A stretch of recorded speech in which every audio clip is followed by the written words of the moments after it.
It's the Jakub Show. It's time. Let's go. One of the goals with this show is to tell stories. To tell stories about certain parts of my experiences that are relevant, and especially if they're somewhat entertaining, and I want to share them. Today is going to be a part of that, because as this episode is titled "The Best Interview I Never Had," and I blame 80's rock, it's a fun little story that when you host a music show, and when that music show over the years develops into something unexpected, it takes you on an adventure. It's not a very interesting story in general, but I like thinking about the process behind it. I think it's somewhat entertaining, especially those who do podcasting or interviewing or like music. This might be interesting to you. So for those that know, I host the Sunday Night Army podcast for the past 6.5 years, and it developed as a type of interview show. I talk to people. So I started talking to actors, musicians, different people in the entertainment industry. That's how it started off. Eventually, over the years, developed into a independent artist type of show. So it was interesting. It kind of worked its niche throughout the years. So now over 410 episodes, it's found its way. But in the middle of that, I figured I'd start giving interview opportunities to people that inspired me musically, that I looked up to, that I grew up with, that were very important to my musical journey as a listener, and not only as a somewhat wannabe artist. So, as I was growing up as a little kid in the late 80s, early 90s, I grew up on all different types of music, but especially at my favorite band called Europe.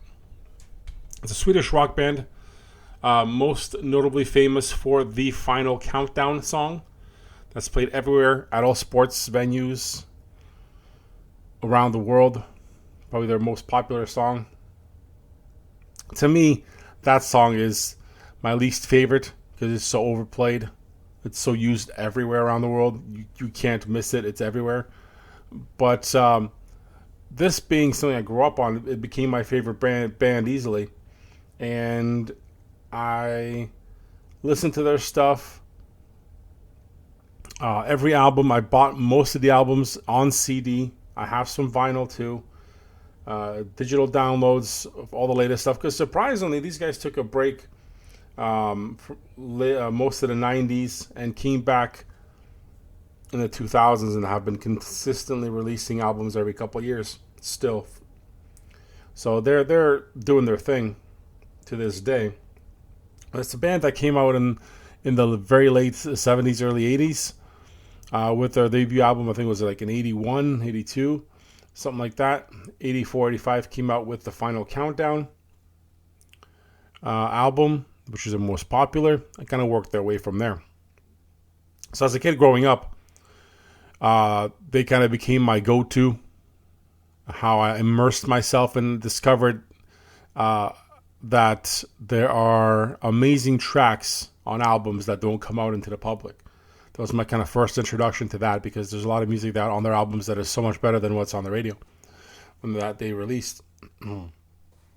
And at some point in my life, with music, I immersed myself in the entire collection of their music. Like every single track on their albums was listened to, analyzed, enjoyed. That was kind of my thing. And it's that kind of genre is one of my favorites. Of course, I indulge in hip hop and every other genre out there. I listen to everything, but this was my go-to.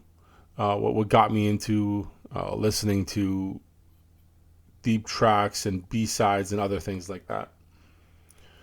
So having the opportunity in learning the music industry with podcasting, getting into some of the PR world and how to interact with the industry itself, I started taking some chances communicating with artists and PR companies and management firms and things like that with the show, because at some point I had an established brand, and I figured, you know what, hey, it's time to reach out to some people I can have a conversation with about in-depth topics that I know a lot about and have a conversation I want to have.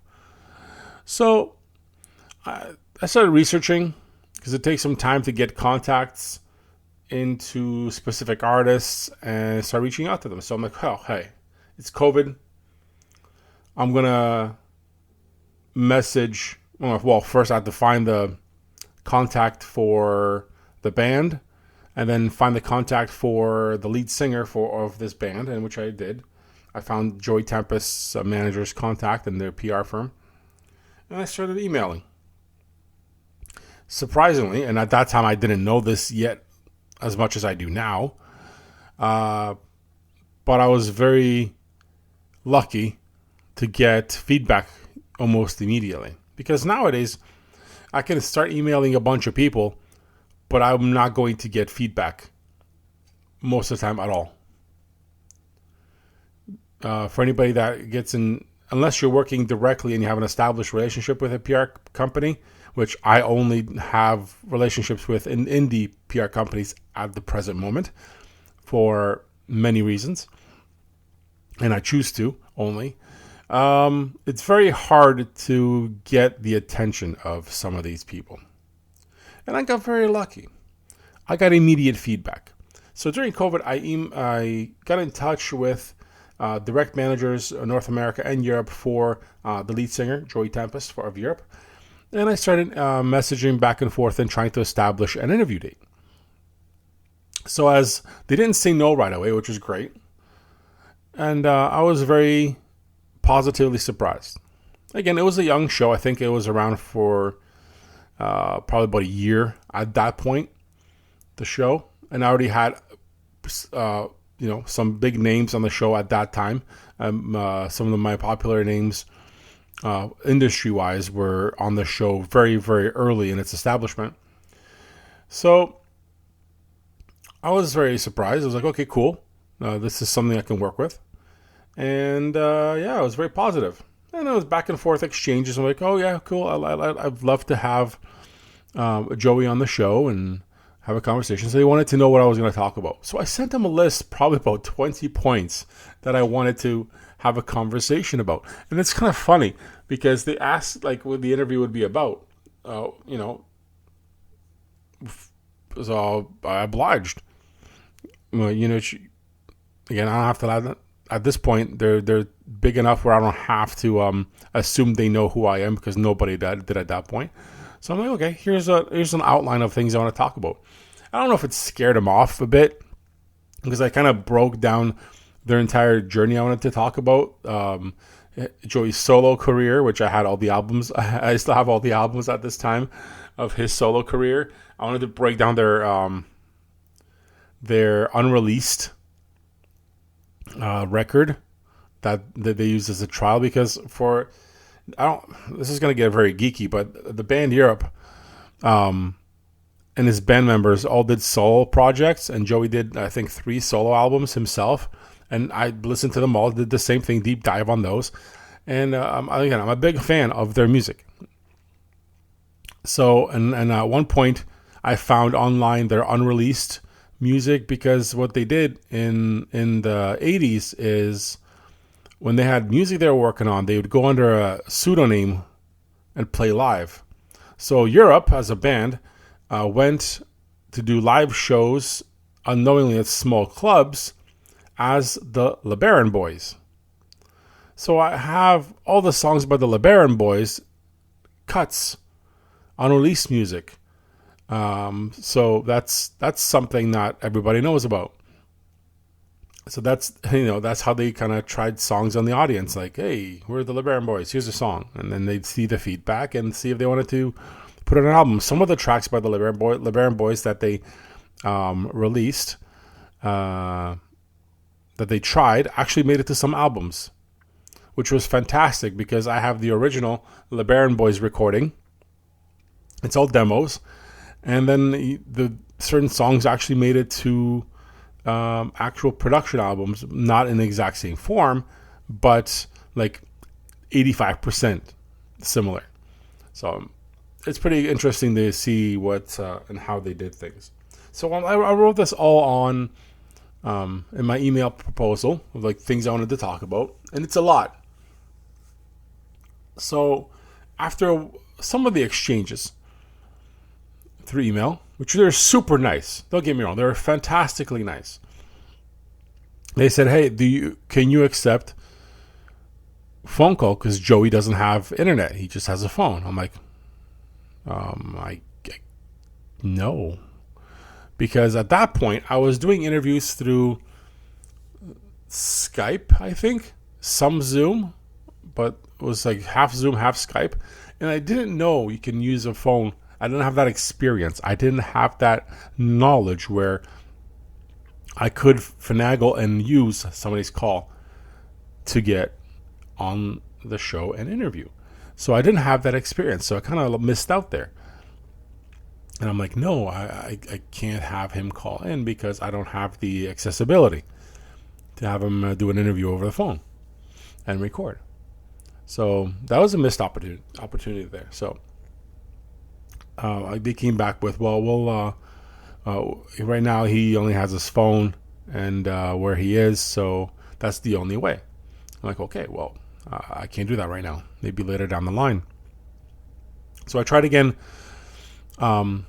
later on before another album release, and they were still gracious. Like, yeah, we see you. I think it was a year later. I got it back in touch with them. Like, yep, no problem. We'll get back to you once they're focused on recording an album. Joe will get back to you before the album release and before their tour. I'm like, fantastic. I have questions. I want to know things. New music. Especially about my favorite band. So that was that. And I haven't heard from them for a while. So probably 6 months after that last, it was like 3 years ago, 6 months after that last conversation I had with them, they started doing, this was like 21, they started doing online sessions. So I'm like, okay, well, they have Zoom now because they're doing online sessions and chats with fans and things like that through YouTube and all that stuff. I'm like, okay, cool. I see all these guys know how to use Zoom now, so we could do an interview.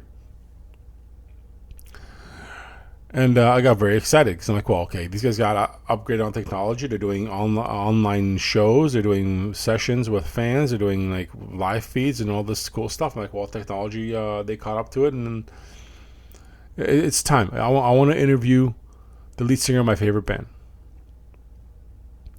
And so I started preparing. I'm like, okay, I went to see them live when they came to Detroit.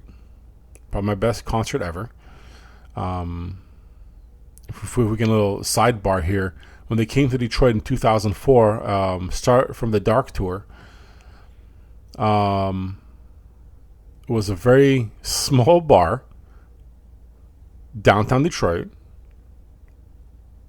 and it was probably one of the most amazing experiences in my concert going history ever, because to go see these guys, I would expect like a small stadium venue. Like if I ever go to see them, like a Hard Rock Chicago, there's an option. Or they usually play bigger venues. Pine Knob, maybe they were scheduled to do that. So they usually play bigger venues, concert halls, things like that. These guys came to a bar. So I went, took the wife, who wasn't my wife then yet. And we get there, and I'm looking at it, and it's probably like 100-person bar. And Europe fans, they had a couple opening acts, but Europe fans, there was probably 10. And Ticketmaster was selling tickets for this. I thought this was going to be like a packed gig. Oh no. This was a half-empty bar with really cool rock bands opening up.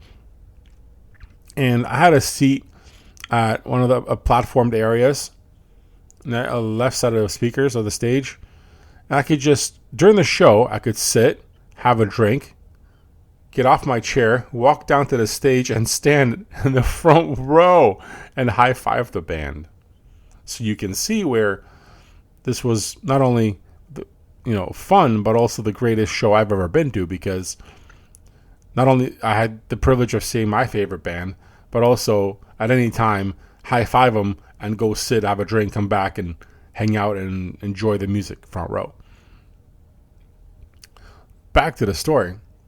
So having all those experiences in hand, they pre-COVID, they were scheduled to come and play with Foreigner again in Detroit at Pine Knob. It's an outdoor music venue, which was canceled clearly. So I had lots of questions for my interviews. So again, all this online stuff comes out, they do some things and release the album, and another year goes by and I'm just like, okay, it's time. Email him back again. This time, radio silence. I get nothing. Not even a response back. And I know things take time in this industry. Nothing happens quick, or happens super fast, or it takes forever. But from my point of view, I'm super excited either way. I've done my homework. I have pages of notes. In my head, I have even more, because this is an interview I've wanted to have for years. This is decades of knowledge and a conversation I would probably run out of time for. To pick an artist's brain that I've listened to for most of my life. And it's disappointing still not to have heard back from them this many years later. And it's been so long that the show shifted direction. The Southern Night Army podcast shifted direction to strictly indie music the last 3 to 4 years. But it's still an interview I want to have one day. I don't have the need to get in there and do the whole PR thing. My PR experiences and tolerance have grown very low over the vast many years dealing with all this, with all these PR companies. So I have a thing with that show where it's constant. So I don't really want to do all that. It's more of a nuisance dealing with PR companies, especially ones that don't know how the show work. But at this point, I don't know if I even want to do any of that. I still would love to have an interview, but it would have to be a mutual, like, okay, yeah, do you want to come on the show? Joy wants to come. But I'm not on that radar. I don't think I'm on that radar. So it's an interview I wish I could do. It'll never happen. I still love the music. I blame the music because it's so fantastic. I listen to it all the time still. And at this point, it's 2026, and I started listening to it in 1988, 87 when I first started listening to it. So it's been some time. I'm a big fan, and I'll always be a fan. But it's one of those trips on the journey that you don't expect to happen. You don't expect to have that opportunity. And it's an opportunity that never came true. Never came to fruition. But it's a fun and exciting story because it took so long. It took so many years to not happen. And it's one of those things we have to be ready as podcasters to accept that not everything that you want will happen. Most of the things that you want won't happen. And it's a lesson. You learn from it. You know, I can't say it was always fun, but it was always good anticipation of what's going to happen next. Will it happen? Will it not happen? So I had fun with it for a while. But here we are. That's my story. Hope you guys enjoyed it. And if you did, follow, like, subscribe. Please. It's a show I'm growing without too much fanfare. And there'll be a lot more stories I want to share like this in the future about different things in my world. Thank you all for listening.